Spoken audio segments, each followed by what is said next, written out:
Another way to build this business and your own business is to have some free labor from your mother. She does get to take anything that falls on the floor home or anything that fits in a 5-pound bag. So it's not really free. Before I get into any of the specifics, be sure to like this video and subscribe for more. There is quite a few things that you need to go through in order to open up your own business, and it can be a lengthy process. So in order to open a business, you obviously need money, and depending on what type of business you have or you're opening, depends on the money that you need. There's many partnerships that have failed, but if you can find someone that you can work with day in and day out, that is ideal. Now there's going to be other partners that just want to be silent. Will let you run the show while they invest in your business and maybe come oversee things here and there. As long as everything's going well, they won't be in your hair too much. My partners over here, basically we work together every single day. We don't have a choice because we're married and now we're business partners. So there's really no getting out of it unless Felicia gets sick of me and decides to run away to Mexico. So my first way is a business loan. You're gonna need a few things to even be accepted for a meeting for a business loan. Number one will most likely be you will need a business plan, which we will get into in another video. So if you want to look for that, please subscribe down below. Business plan will formulate your idea to the bank on paper. They'll ask for 2 years projections of sales on what you think you should be making in your location. You're gonna have to do your research for this. You need to be taken seriously to be even considered for even a dime. You're also gonna need prior work experience if your business loan is higher than probably $10,000. You're gonna wanna see that you know what you're doing, you've done it before, and you can replicate it on your own. And what you're also going to need is probably something to put against the loan, whether it be your car that you own, a house that you own. I wouldn't recommend this if you really, want to take a chance in your life. They're going to ask you for some sort of collateral that they can take upon if you end up going under and can't pay the bills. So business loan, not recommended. Fastest way of getting to where you want to be. Do I think you should do it? I will tell you, I've seen many people succeed with this and end up paying it back. I've seen other people sadly have to claim Chapter 11 bankruptcy. So the first way to do this is to have a job. And I can honestly say that this is like one of the most important things you need in order to open a business with no money. Basically, you're going to want a job just until your business can actually sustain the income that you would be making with a job. So for our situation, it's a little bit different just because we were both in the educational field, but we didn't have permanent positions. So I'm actually still employed as a supply, and I do go in on a regular basis, and actually I have a position now currently part-time, which is decent money for one income. So I have to be able to make, the store can only sustain one income at the moment, and that's why I have my job still. We have an income coming in for Ray under the store, and then we have my income through the job that I have right now, and that's just how we're getting by. It is a pretty good amount together. Mom was just looking at me through the window. So I'm basically getting to the point of when you open a business, you want to build not only your business wealth, but your personal wealth as well. It is the end of the night at my store, so we are winding everything down, letting the counters go down as much as possible, just so everything stays fresh for tomorrow. And to be honest, Friday nights are terrible. People don't grocery shop Friday nights. They are, ordering in or going out for dinner, going to the movies, dates, blah, blah, blah. Grocery is not a priority on a Friday night. Rather, a Saturday morning is when it's much busier. So when you do start your business, you're going to expect a lot of lulls in your days, and it's not always going to be busy. So you really have to make your time. You really have to make your time worth it. When it is slow, find something to do. Find something productive so when it is busy, you don't have to do it. That's just an added tidbit on when you do get into running your day-to-day business. And these stages when you're trying to start and fund your business with very little money, or you do have some money, no matter what it is going to be the most entertaining and fun you'll ever have with your business. The day-to-day operations do become just like a job.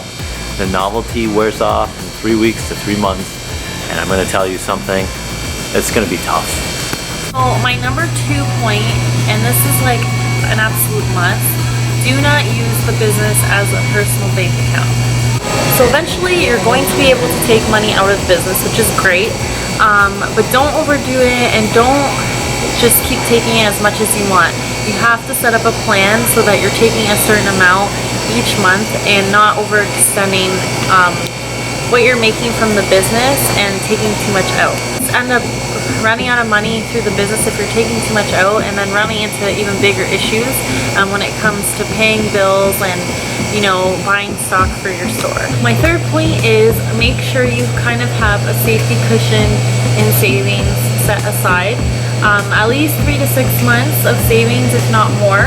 The reason for this is you need to have the savings in case something happens. So in case your business doesn't flourish right away when you first open, you're going to need that safety net to help you with your personal finances, like rent, car insurance, any medical bills.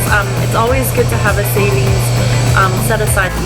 And another side note, if you really are destined on trying to start a business with no money, understand that it's going to be twice as difficult to grow when you really don't have any money to push towards advertising, push towards more inventory, push towards, you know, bringing more people in through social media marketing. The problem becomes when you start with no money, you're relying on your sales to bring in that money quickly. And to be honest, this business started with very, very little money, and we've grown it to what it is today. I can tell you that we had very little money when we started this business, and I think we've, on average, are around tenfold of what we started with. I don't want to get specific numbers.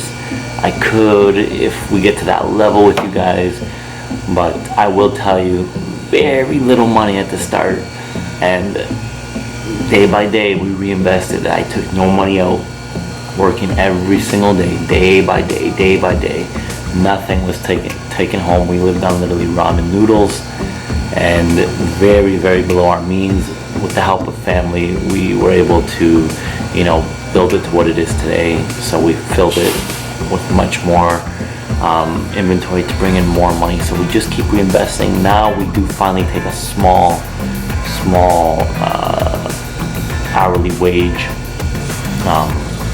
So, you know, between the both of us, we're still not making minimum wage, but it's okay. You know, we're surviving, and that's the way it goes. Don't expect to be raking in cash right away, because it's really not what business is about. When you're growing, you reinvest, or else you're gonna take out your money and not have anything left to reinvest and grow more.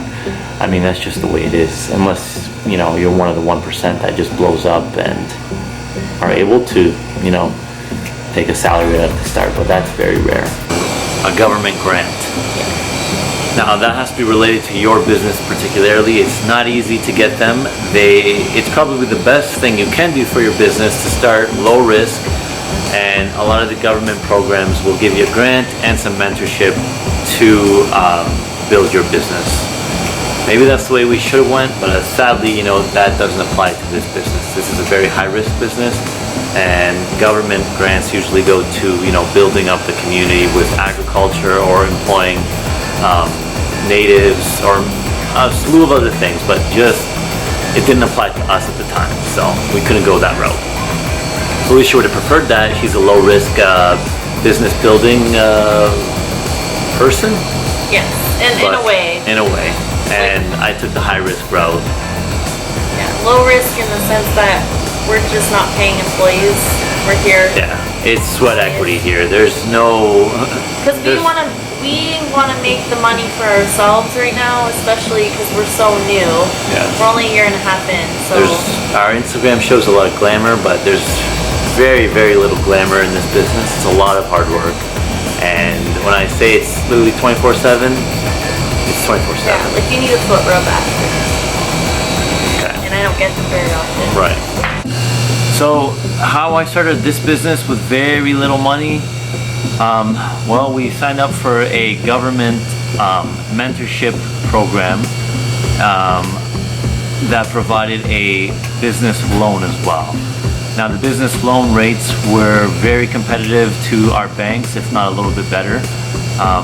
We had a full kind of walkthrough on how to build a business plan.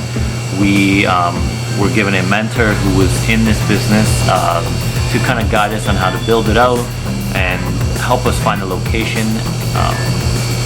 That was my doing, really. We were on different pages with our mentor on where to put our location. I know my area a little bit better than someone out of town who's just scoping it out on Google and where other grocery stores were. So I had to, override that because it is my money at the end of the day that I have to pay back. So it was very high risk, and slowly we are getting our risk back with a reward. It is not recommended to start a business on a business loan. I did let my ego get to me in this sense, and I'm hoping that everything continues to grow and build as much as possible. The downfalls is there's a monthly payment every month with interest that we have to pay no matter what.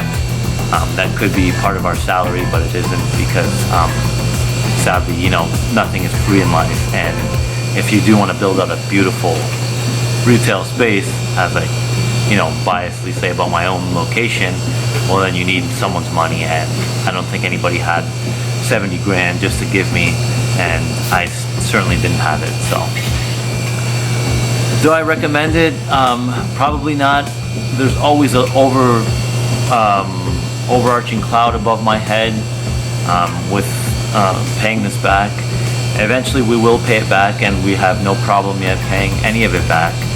The only problem is, like I said, it doesn't go away, and unless you sell this place or go out of business, you always owe that money.